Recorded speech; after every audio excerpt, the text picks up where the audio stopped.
Stowe is doing in TVA now. A lot of people knew that he went to work at TVA, but they don't know what he's doing.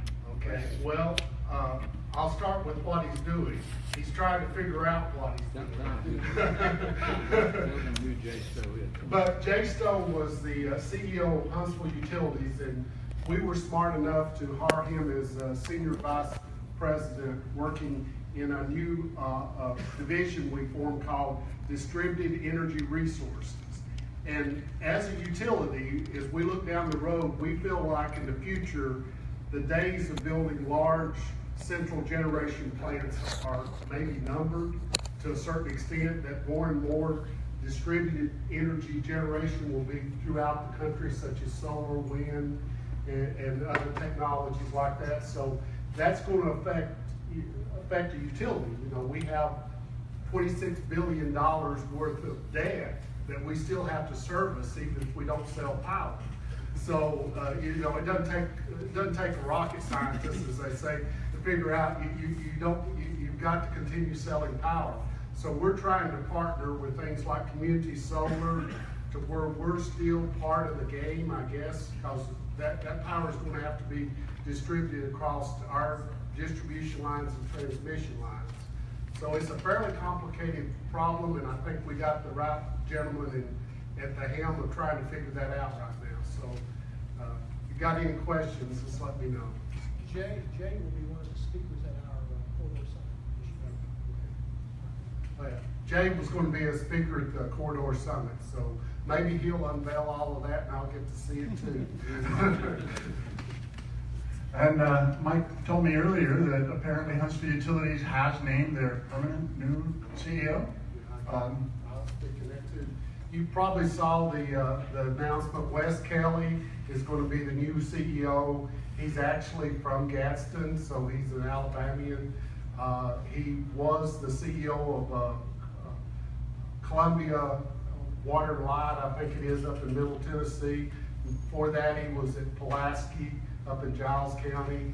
So he's got experience working with us, so he'll, I think, hit the ground running. So we're happy to have him. Yes, we are. Anything else? Anybody got any announcements, any information that would be useful to people in the room that they'd like to share?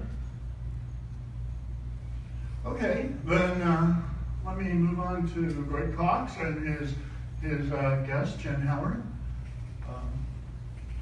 Greg is the presentation. Yes. It's already loaded. Jen's going to go first. I'll introduce her after you introduce me. No presentation for Jen. Next one. Back to the middle one. Go back to the middle one.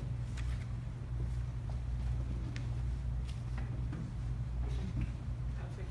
There you go.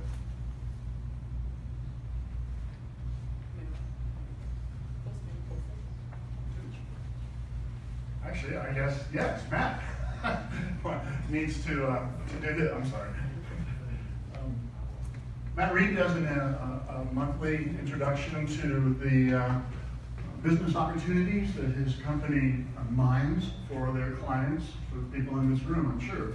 And this month, he wants to, instead of just presenting an opportunity, show you how the database works. All right, thanks, Bill. So I realized every year when I go through this with this group, I tend to, around this time, show you what this opportunity database is and how to use it, just in case you don't know. We did make a slight update since last year, so I'll go ahead and show you all that. So this right here, just a few things first, a couple of announcements and a couple of resources. This is gotomarketenergy.com. You can go here. This is a link through our website. Free opportunity announcements here, anything energy. If you look down at the bottom right of the screen, it may be hard to see. There's a few links there to other industries. We've got geospatial, grants, NASA, cyber, and others. All these slides will be on energyhuntsville.com/presentations, the link there at the top, and then a couple links to some other resources for good opportunities in the energy industry. So this is a snapshot of the updated opportunity database. You can see there at the top, this is for members only. So once your company joins Energy Huntsville, you will get a username and password to access this opportunity database. This opportunity database is particularly focused around the energy industry. since we're providing it to Energy Huntsville. We also provide this for Cyber Huntsville members, Geospatial Huntsville members as well. So if you're members of those organizations, this is another resource that we've recently provided for them, started providing for them. So this is just a snapshot. I'm going to go through, I'm not going to do a live demo. We all know how those like to fail. So I'm going to just show you a few screenshots and show you what it looks like when you click through this. And again, as you see here at the bottom, this is updated every month.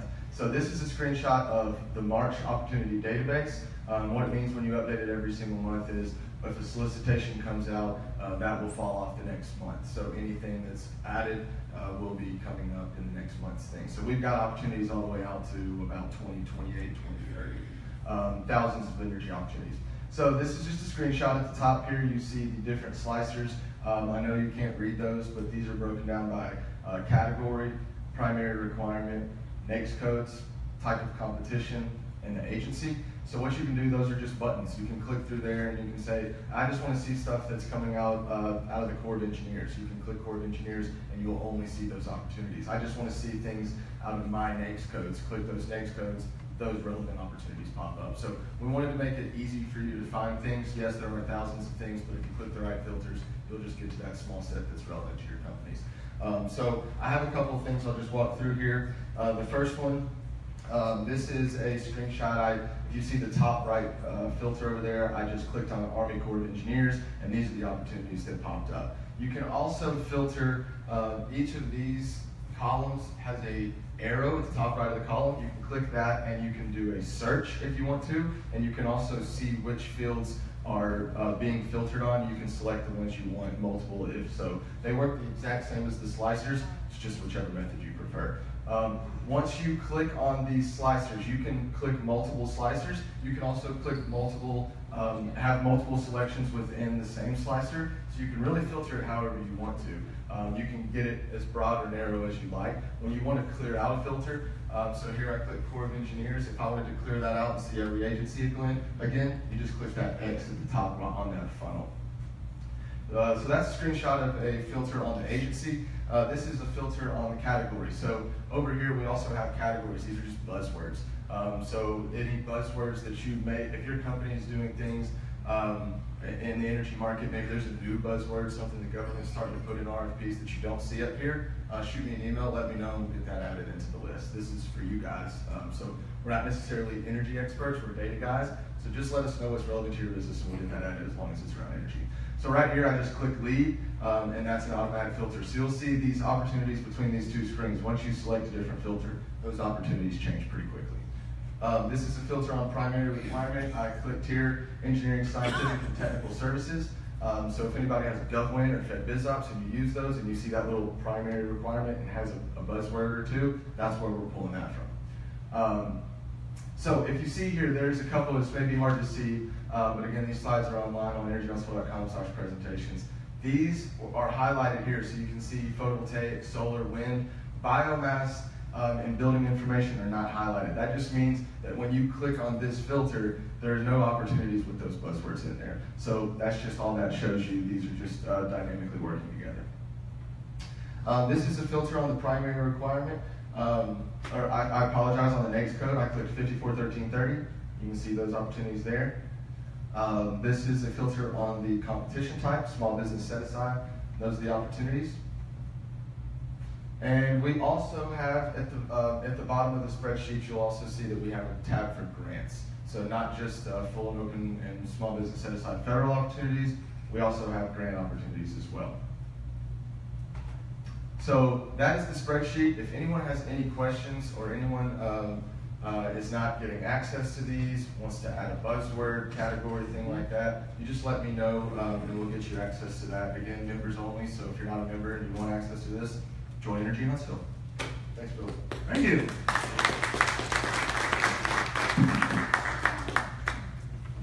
And to show you where that is on the Energy Huntsville website, at the top,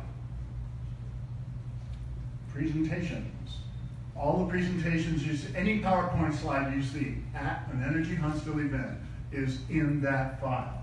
They go down all the way through to 2015. We got them all. So go there and look up anything you want.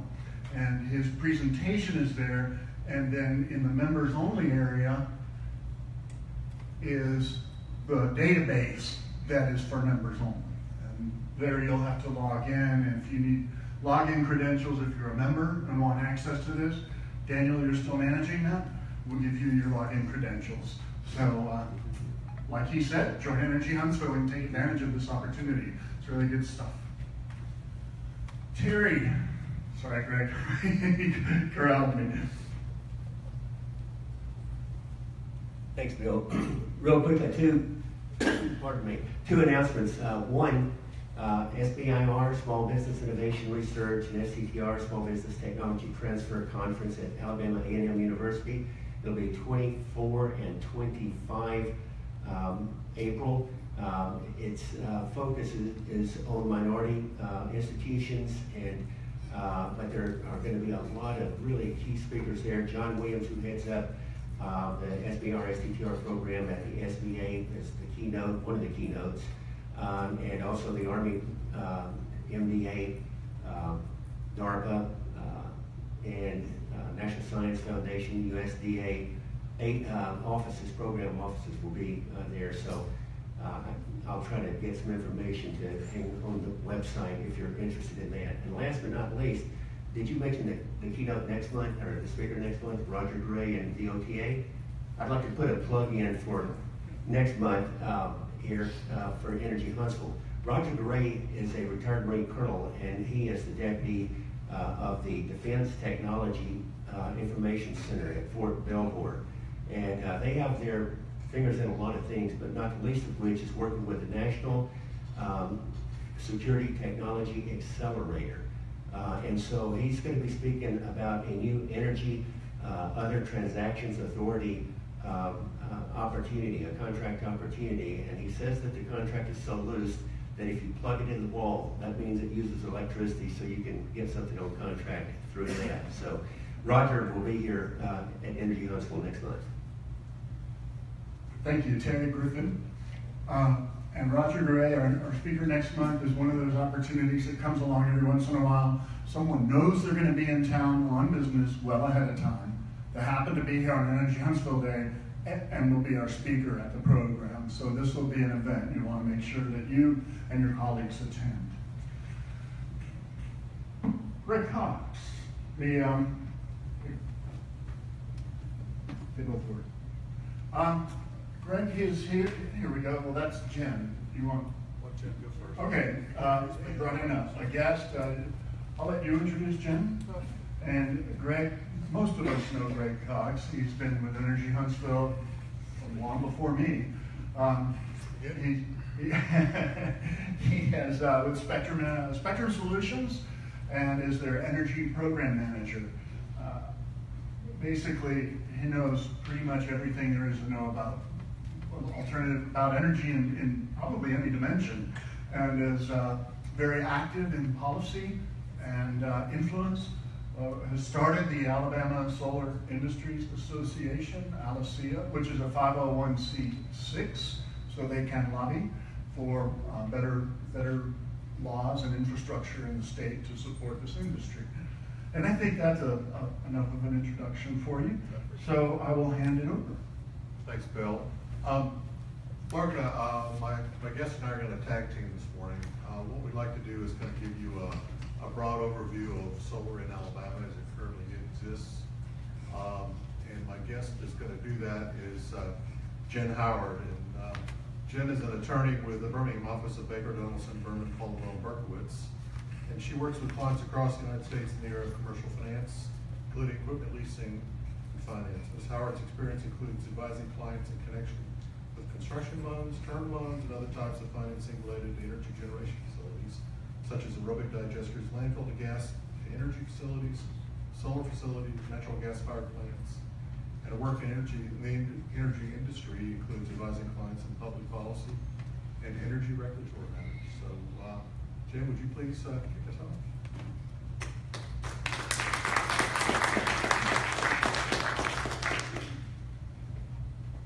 Thanks, Greg.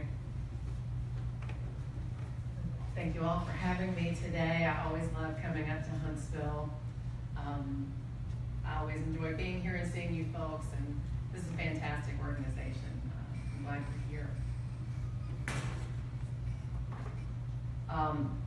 My contact information you'll see is there on that first slide, which is posted on the website. So if any of you have a question that you don't get to ask this morning or that you think of later, please don't hesitate to contact me, email or call.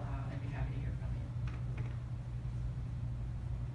I'm here to speak with you this morning about the types of laws that encourage adoption of solar, investment in solar equipment. Those laws may be at the federal level, the state level, or the local level. And I'm going to go over which of them exist in Alabama on a statewide basis. And I want to talk with you in particular about one current effort going on to hopefully change the law in Alabama. Many of you are probably already familiar with the basic federal laws that are out there to encourage investment in solar. We have the federal investment tax credit, which is currently 30% of eligible costs. That was recently extended through 2019. Starting in 2020, it's going to start stepping down year after year until in 2023, it's going to step down to residential is going to be 0 and commercial is going to drop to 10%. Federal law also allows accelerated tax depreciation. You can take neighbor's depreciation over 5 years for solar equipment. There is a federal law known as the Public Utility Regulatory Policies Act, more commonly known as PURPA, which requires utilities to buy power from qualifying renewable energy facilities, such as solar facilities that are under a certain threshold. And they are required to pay the same price that it would have cost the utility to generate that electricity itself, which is known as its avoided cost. Of course, the states that have the highest penetration of solar have really gone far above and beyond this. And so what that means is that there's really a new focus on the states. States are really the new battlegrounds for solar. There's been a number of proposals in recent years to change the laws in states that tend to affect adoption of solar.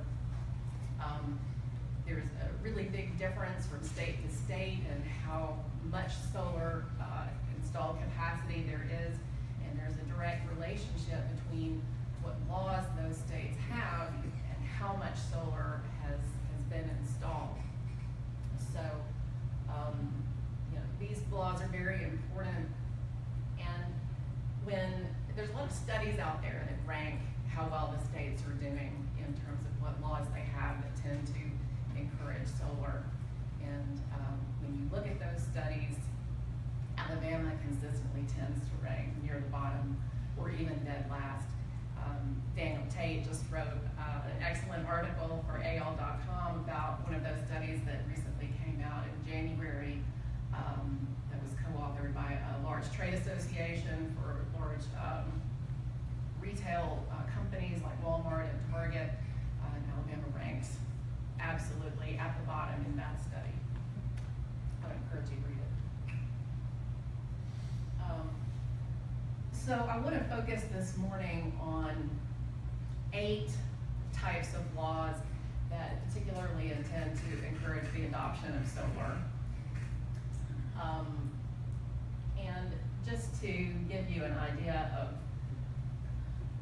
where we are on a statewide level in Alabama, you can see we don't really have any of these positive laws, except that we do have certain financial incentives. The financial incentives that we have, unfortunately, are fairly minimal compared to what many other states have done. For the most part this morning, I'm going to be talking about Alabama statewide laws.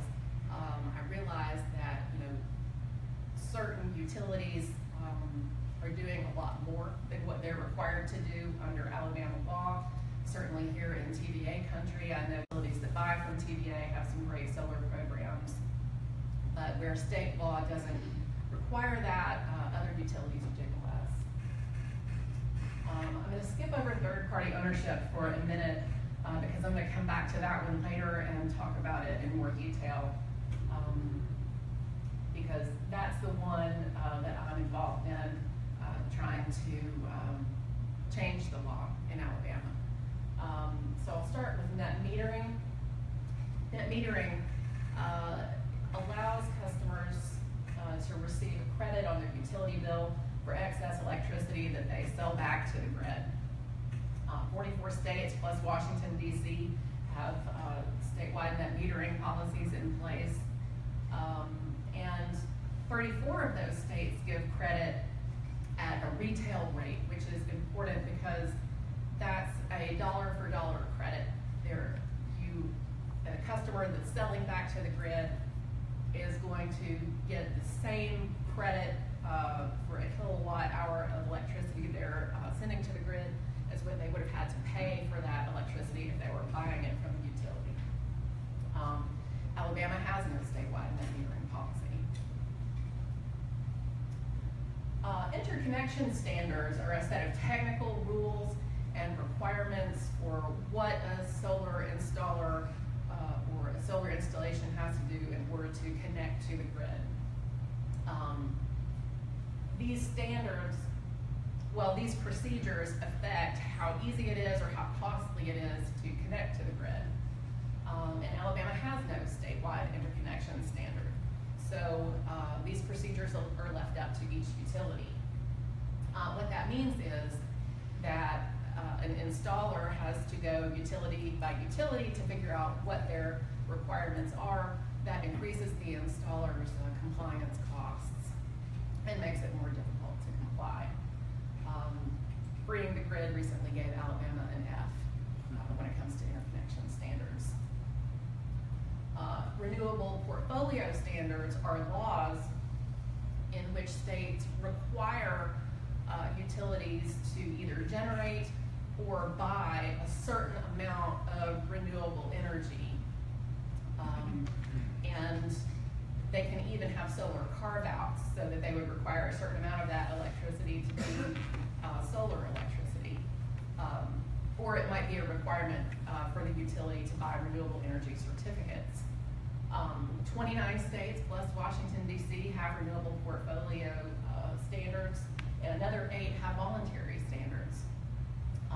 There is no renewable portfolio standard in Alabama, and I'm not aware of any effort to introduce one. Integrated resource planning processes are very important processes that people go through in every state. At the State Public Utility Commission or State Public Service Commission that are for the purpose of forecasting future energy requirements for a particular utility and for planning how the utility is going to meet that demand in the future. It can be used to develop clean energy goals and solar initiatives. My understanding is that TVA does allow the public to comment. Public comment is very important so that the public can be involved in the process. There's no statewide requirement for that though, and so Alabama Power Company, which I think covers roughly 2/3 of the state, does not have any public involvement in the IRP process.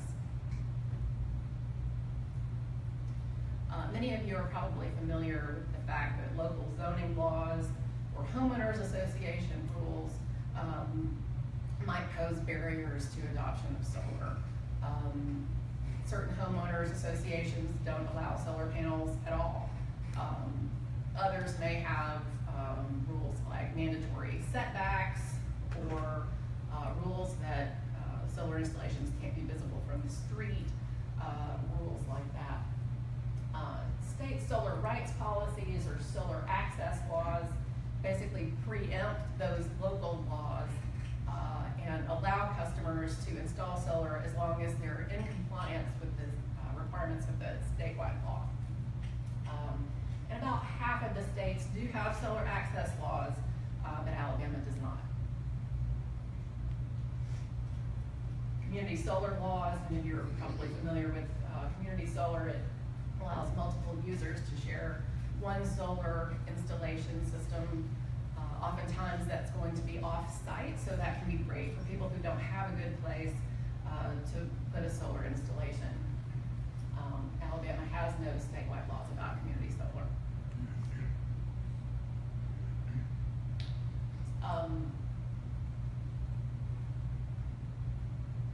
We talked already about federal incentives for investing in solar, and now I want to talk a little bit about state and local incentives.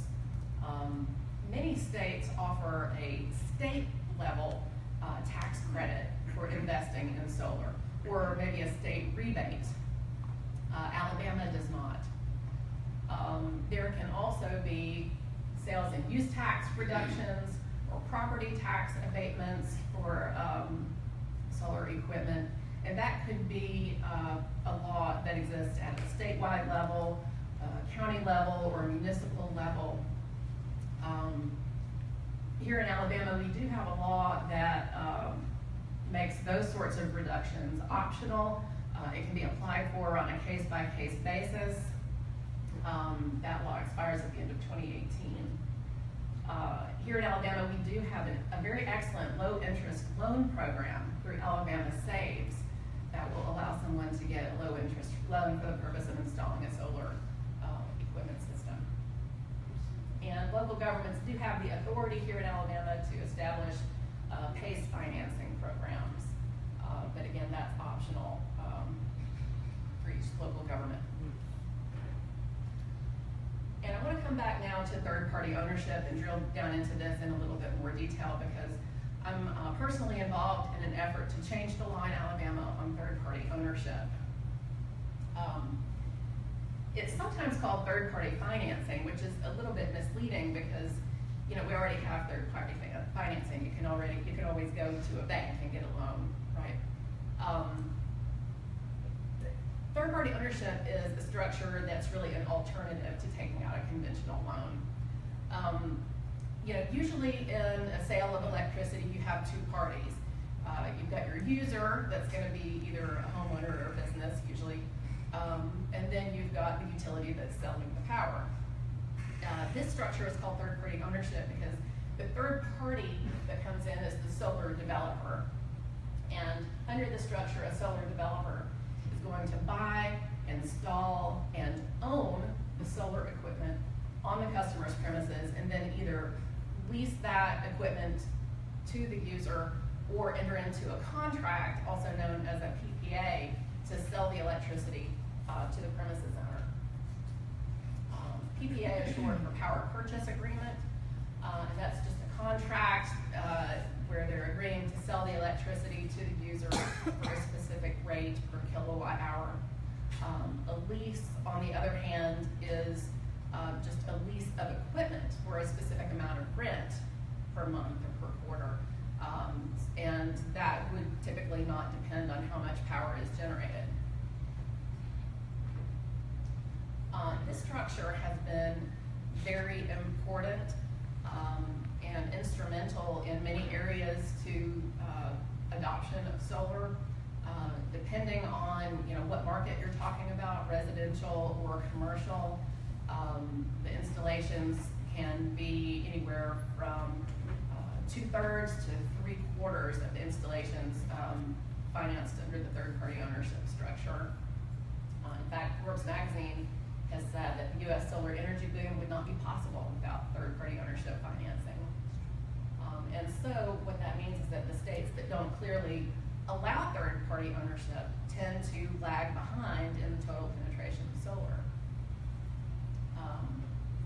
The reason it's so popular is that it's so convenient. The developers make it very easy for people.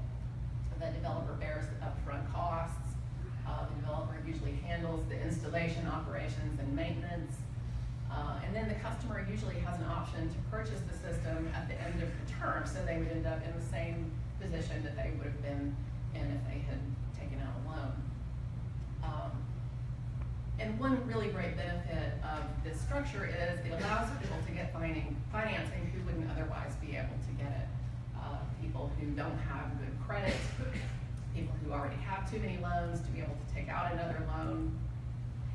And it allows people to take advantage of the federal tax credit who otherwise wouldn't be able to do that.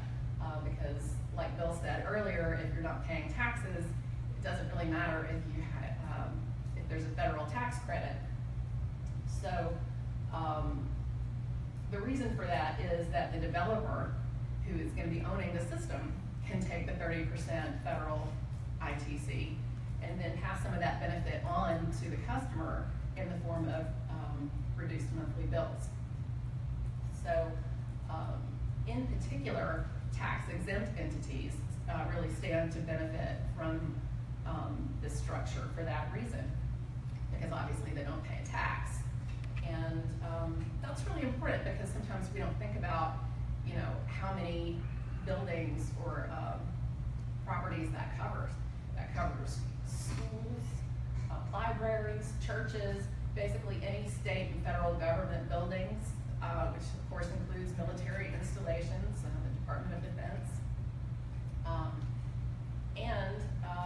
I'm happy to report there's a new IRS rule that just came out in January that says that there is a safe harbor for a power purchase agreement entered into between an energy services company and a federal agency, which means that, you know, if they enter into one of those contracts, the ESCO is now clearly allowed to take the federal tax credit, which was previously not entirely clear. About half of the states clearly permit the third-party ownership structure. In the other half of the states, it's either forbidden or the legality just simply is not clear.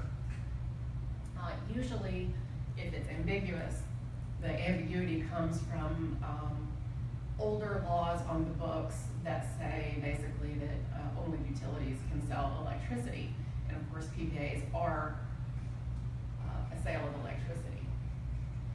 Leases are more likely to be okay in those states where it's ambiguous, because those, of course, are a lease of equipment, not a sale of electricity. But the legality of leases is not always clear either. These laws were passed, you know, before these structures were invented.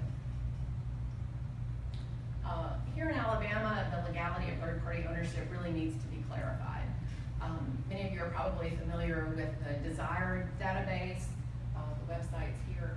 If you look at that database, it classifies Alabama as forbidding third-party ownership, but in my opinion, it's really not that clear.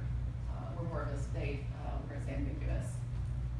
And you know, where it's not clear, what that means is that as a practical matter, third-party ownership just isn't going to be available because the developer doesn't want to come into an area where they might get sued.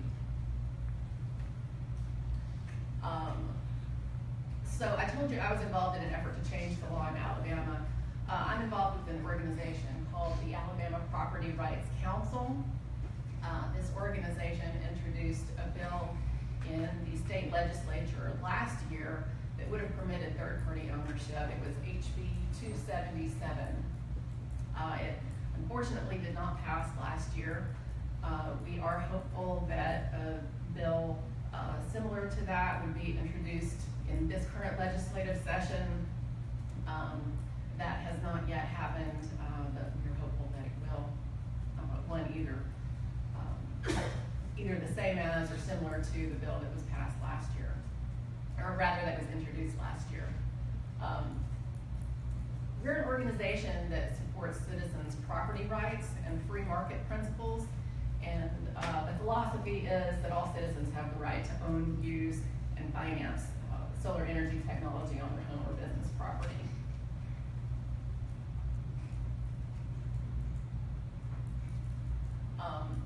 The bill that was introduced last year was very similar to a law that was passed a couple of years ago in Georgia, known as the Georgia Solar Power Free Market Financing Act. And the reason for that is that the Alabama Property Rights Council is an affiliate of the Southern Property Rights Council, which wrote and lobbied for the Georgia bill that became law. The SPRC was very proud that their philosophy attracted a unanimous vote in the Georgia House and Senate for that bill. And you can get more information about that organization at their website, southernpropertyrightscouncil.org. We're running short on time, so I'm going to speed through this next part very quickly. I also wanted to go over some state laws that pose barriers or laws and policies that pose barriers to solar. You can see here that we have every single one of these barriers. The first one I want to talk about is limits on the price that utilities pay for solar. You'll remember we talked earlier about the fact that federal law only requires utilities to pay avoided costs. It's avoided costs for solar that's sold back to the grid. Alabama actually passed a law saying that the Alabama Public Service Commission cannot require a utility to pay more than its avoided costs. That code section is here at the bottom. And the law goes on to define what avoided costs are, and if you look at the bolded language at the bottom, you can see that it forbids certain things from being a part of the calculation of what avoided costs are. And so what that means is that certain cost benefits of solar are not included in the calculation, and each utility, it's left up to the utilities.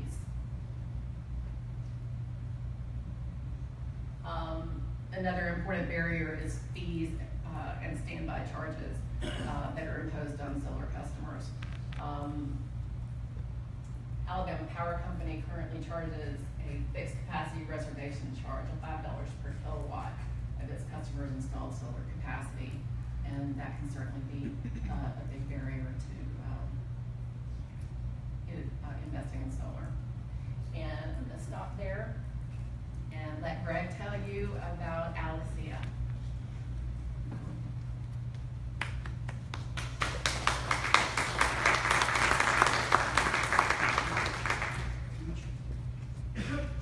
We'll take a couple of questions as soon as I'm finished. My slides are going to go pretty quick.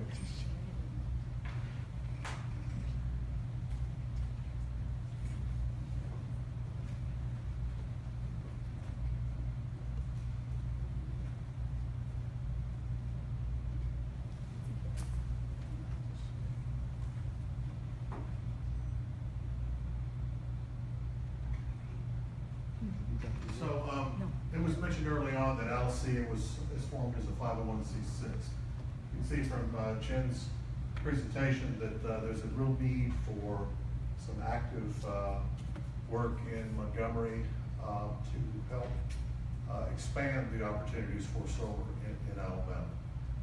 One of the things that we've done is create this organization. It's a trade, it's a 501c6 trade association, which means that we can take membership and we can lobby in state council or anywhere in Alabama or in Washington. Our main mission is to support job creation. We want to grow the solar industry in Alabama. That's the bottom line. We want to have a cohesive voice.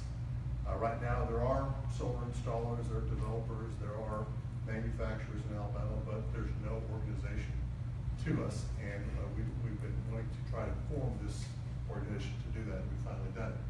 The key is we want to become an advocate, we want to work in Montgomery, we want to work in Washington. Membership is pretty straightforward. If you're involved in the solar industry, if you are a manufacturer, if you're involved in research and development, if you're installing, any role that's related to the solar industry, you're eligible for membership. If you're an advocate, if you're supporting the solar industry in Alabama, if you're a nonprofit that wants to support the solar industry in Alabama, you're able to join as well. We've got two types of membership. We've got voting membership and non-voting membership. Again, a voting membership is if you're one of those manufacturers, if you're an installer, if you're a developer, if you're another for-profit company, you can have a voting membership. Non-voting membership is basically you're involved, you're part of it, but you're just not one of the voting members. Here's kind of a breakdown of what the voting membership could be. Again, manufacturers, installers, distributors, other nonprofits. Jen mentioned with third-party ownership, there would be the developers that would come in. A developer would be the other non-for-profit corporation. Non-voting members, utilities. Obviously, we want utilities to be part of the discussion. We want distributors to be part of power distributors to be part of the discussion. Non-profit organizations, which we've already said, like Energy Huntsville for that matter. And then associate members are really just anybody that wants to be involved and wants to have a voice, would be eligible for the associate. We've formed the organization. We have a temporary board until we have our first board meeting later this year. Right now, myself, Julianne Bernstein is sitting in the back of the room, and a gentleman named Scott Clark. All three of us are functioning as the board now, and we hope to have our first board meeting, except beginning membership actually with this meeting. We're really announcing our membership drive, and we hope to have a board meeting with a full slate of board members by the end of the year. One of the caveats is that we're open, membership is open to anybody in any state, any of the contiguous states around Alabama in particular, but director membership, you must be a resident of Alabama. We've set some membership fees for manufacturers, installers, distributors, and other corporations. You can see we've broken it down to small, medium, and large. We have the benefit, because we're so far behind the rest of the country, we have the benefit of going out and looking at other states and who's been successful in developing organizations like this. So we've been working with several states and looking at how they've set up their bylaws, how they've set their membership fees, some of their activities, and we're excited to do this. Again, utilities, government agencies, nonprofits, associates. We know we're going to have at least 2 functions during the year, a golf outing and an annual solar summit. The solar summit that occurs in Georgia has been very successful. We hope pattern after that, and there'll be opportunities for sponsorships. Right now, this is basically how you can get a hold of us. You can email any of those addresses. My contact information, I think, is in Energy Huntsville's database. So if you have any questions, or you're interested in joining, or getting more information about us, please ask questions. And right now, we'll take questions. Go ahead. Both on mine or on Jen's presentation.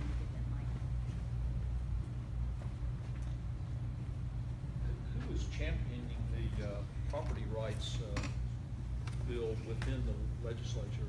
Who's the champion or the co-sponsors, if you will, of the bill and championing it in the legislative process? Ken Johnson sponsored the bill that was introduced in the last legislative session. And of course, one has not yet been introduced in this legislative session, but hopefully one will be. By the way, thank you very much. That was the most concise and comprehensive treatment of laws and regulations. Thank you so much. Very, very helpful. Thank you. So what was the I understand it never made it out of committee, is that correct? What was, did you get any information on what the challenge was in getting that bill out of committee and actually under a vote?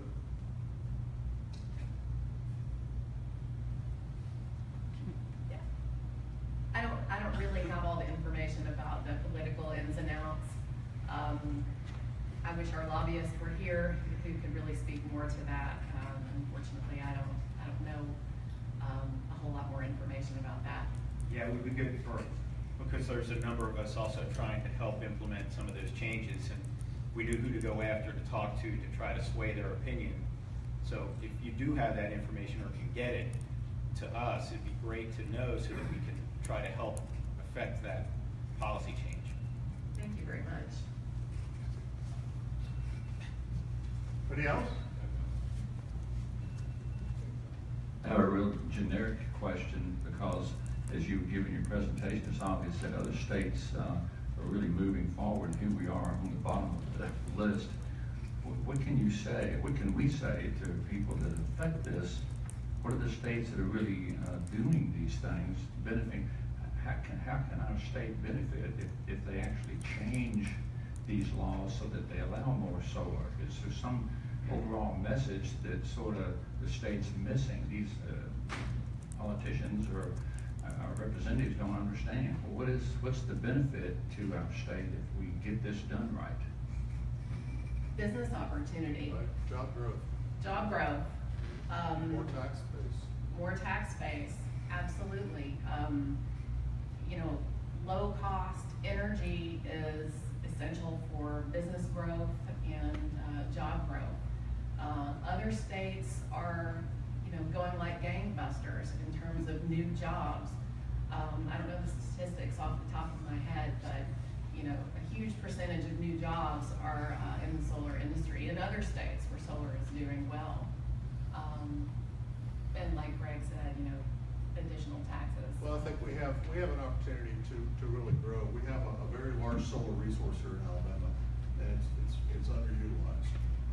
We're beginning, there is movement. I applaud TVA. TVA has actually just commissioned the largest solar array in Alabama just a couple of weeks ago over north of Florence, at Riverbend. And it's and Alabama companies were involved in part of that. A lot of the combiner boxes and a lot of the wiring harnesses were built by Shoals Technologies Group, which has a plant in Muscle Shoals. So there is some work there, but that particular activity was developed by a company that was not in Alabama. It was Nextera out of Texas. So it's working with the utilities and trying to let them know that there are companies, there are developers, there are installers in Alabama that can do this work. They don't have to go out of state to bring in these large companies to do this development.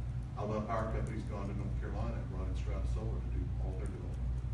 So it's something that's one of the main drivers behind creating Alacea and supporting activities like the property rights, is to try to build that base and build a cohesive voice and let folks know.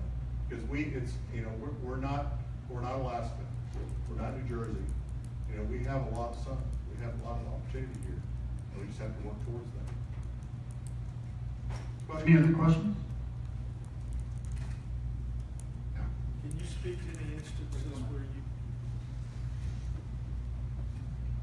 speak to any instances where you've seen leases used to finance a solar project in Alabama?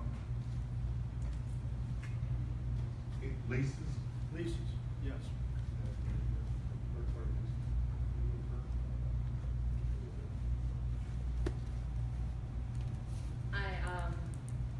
I have read about a few to nonprofits. I believe I'm not sure if there are any others beyond that. Anybody else? I'm sure Greg and Jen and Scott and Julianne will take your questions. I would like to make the executive decision, since I am still the executive director for a couple of months, to commit Energy Huntsville to sponsoring Alacea, and you know Trish quite well, so just work with her, and Energy Huntsville will become an Alacea sponsor. That was a great presentation, it really was. Thank you very much. And since we as an organization will be sponsoring, I think that should be taken as a challenge to the individuals and companies in this room to become sponsors as well. Do we have any introductions we would like to make? Julian, would you like to? Sure. So I work out of Birmingham, Alabama. Remotely, I work for the manufacturing out of Atlanta. I also work for a foundations company. We use our foundations to support energy storage, microgrids, even solar racking. And I work for Radiance, which is a solar EPC. So happy to talk a little bit more about that on the side. Thank you. Any other introductions, first timers, students, people who I think we already covered most of them. All right. One last thought before we leave, Richie. How many people did we get? I don't know if I should ask this without knowing the answer. If the answer is 2, it's kind of disappointing.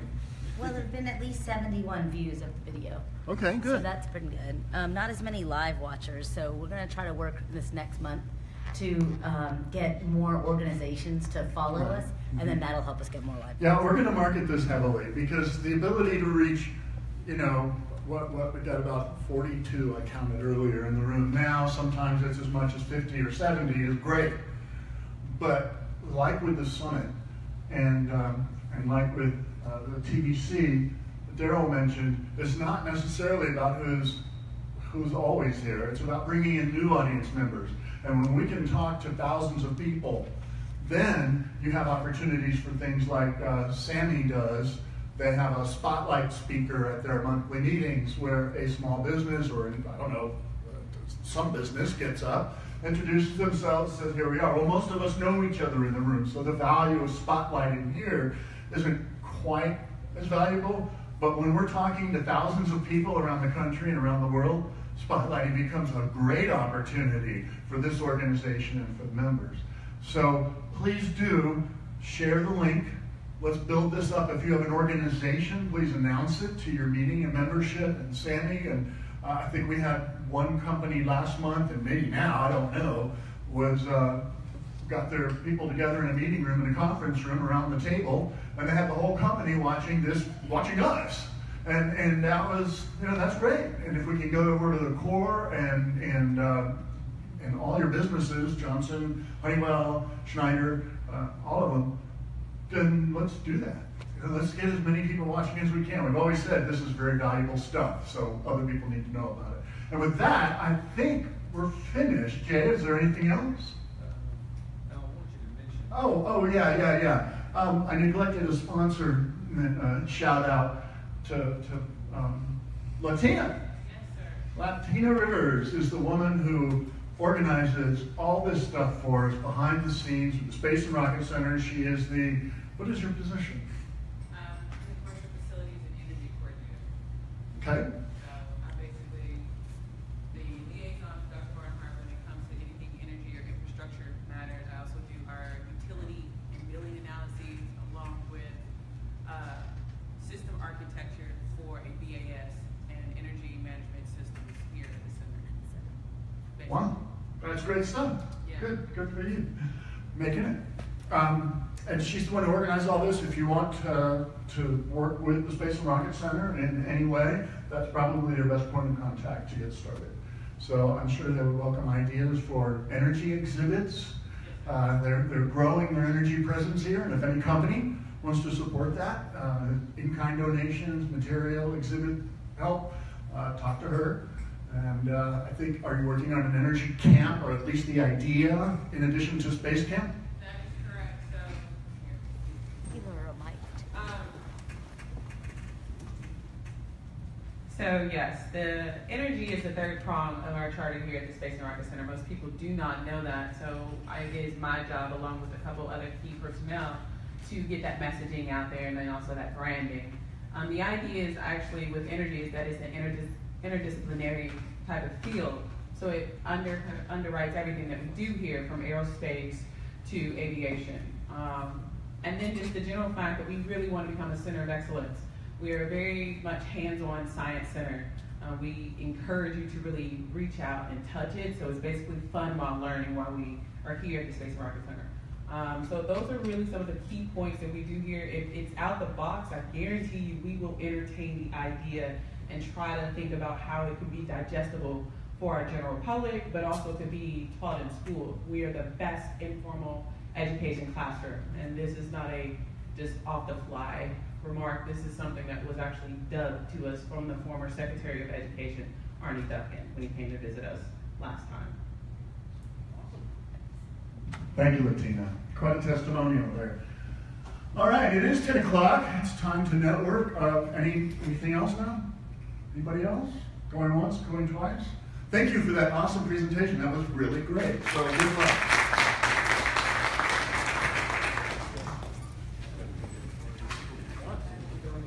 Thanks for joining us with Facebook Live, and this will be posted on our YouTube Nexus Energy Center channel. Keep sending questions. We hope to reply to your comments, and we'll be back in a month for the next Energy Huntsville meeting. We'll be back weekly for Nexus Energy Center Facebook Live videos. Thanks.